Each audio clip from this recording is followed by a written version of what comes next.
Olá, Grand Tour das Coisinhas, segundo episódio. Na verdade é o primeiro conteúdo, o primeiro episódio foi uma introdução sobre o que era o Grand Tour. Quem perdeu tá no IGTV, dá uma olhada lá. E hoje vamos falar sobre as vilas.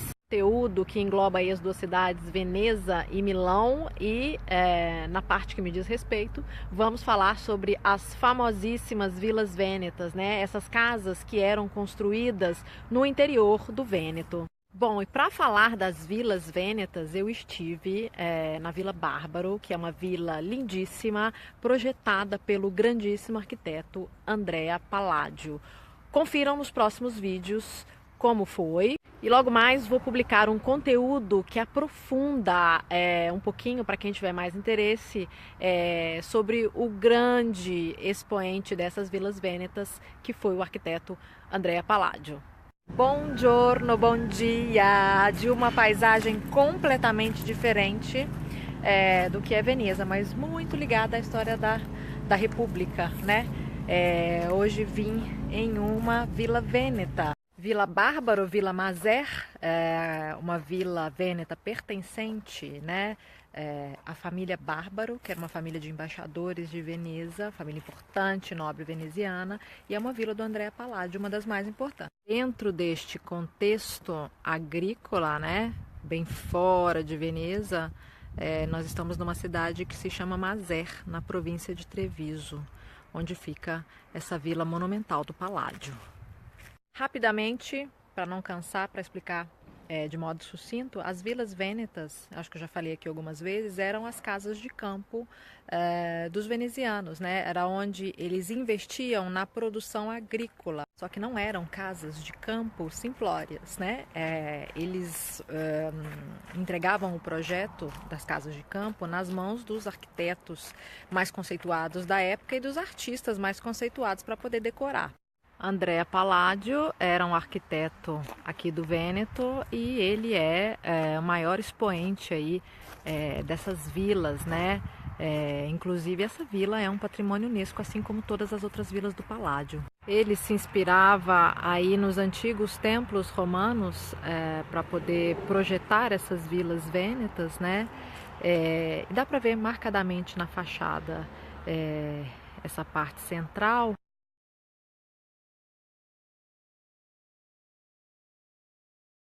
Bom, lá dentro da Vila Bárbaro, né?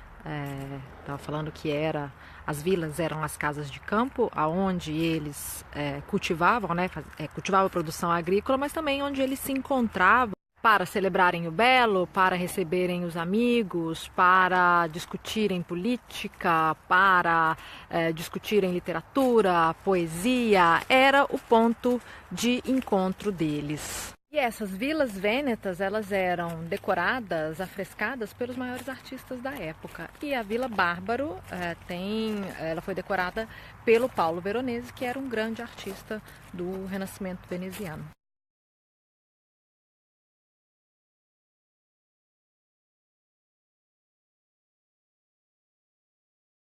Essa daqui, ó, é o que chama-se aqui de peschiera, que era a fonte, o sistema que fornecia água para a inteira vila, né? Para a irrigação da vila, também para a água que se precisava para a vila. Essas esculturas, elas representam os deuses do Olimpo e dos bosques, e é do Alessandro Vittoria, escultor que fez todas essas decorações aqui da vila. Ele era aluno do Sansovino. A gente não pode fazer imagem da parte interna da vila, mas os afrescos, geralmente das vilas vênetas, eles falam sobre mitologia, antiga Grécia, antiga Roma, cenas do cotidiano e principalmente da vida agrícola, da produção agrícola. Essa aqui era a vista deles, ó, dessa janela principal da vila, contexto rural. Dentro da vila a gente não pode mostrar os afrescos, mas é como eu estava dizendo, né, os motivos dos afrescos, e tem muita também falsa perspectiva nesses afrescos. Então existia uma polêmica grande entre o Veronese, que era o pintor, e o Palladio. É como se o Palladio tivesse feito uma proposta para a arquitetura da vila e o Veronese tivesse bagunçado tudo com os afrescos que ele fez no interior da vila.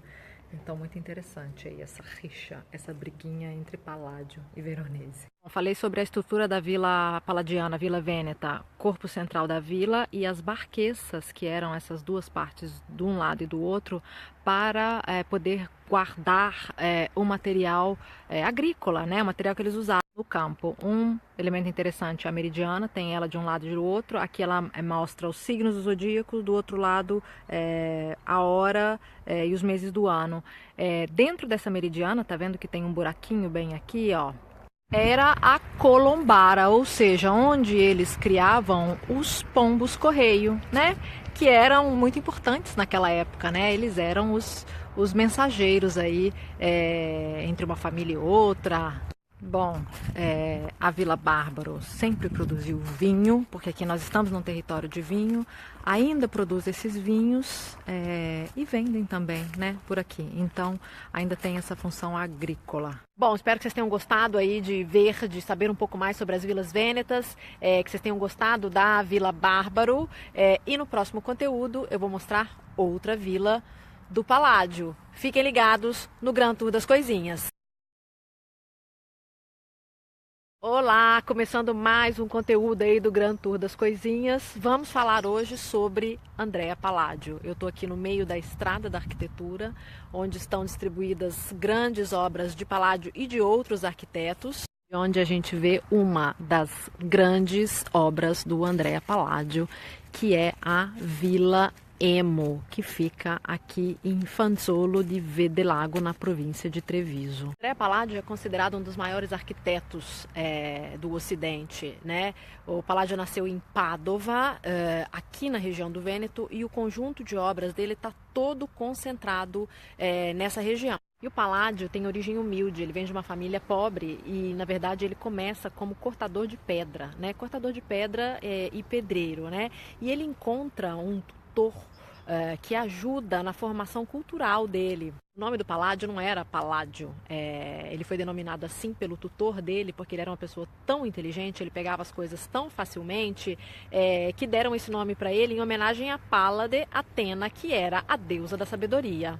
Com a orientação desse tutor, né, o Palladio vai para Roma, onde ele começa a estudar e a se interessar pela arquitetura vitruviana, né? Vitrúvio era um grandíssimo arquiteto de origem romana, né? E o Palladio vai para Roma para estudar. Ele se interessa pela arquitetura romana clássica, né, pelo sistema de proporções, e traz isso para o mundo dele, o que o diferencia durante o período em que ele vive, que é o período do Renascimento veneziano. Inclusive, em 1554, depois dessa viagem dele para Roma, ele escreve praticamente um guia de turismo descrevendo os monumentos mais importantes da cidade.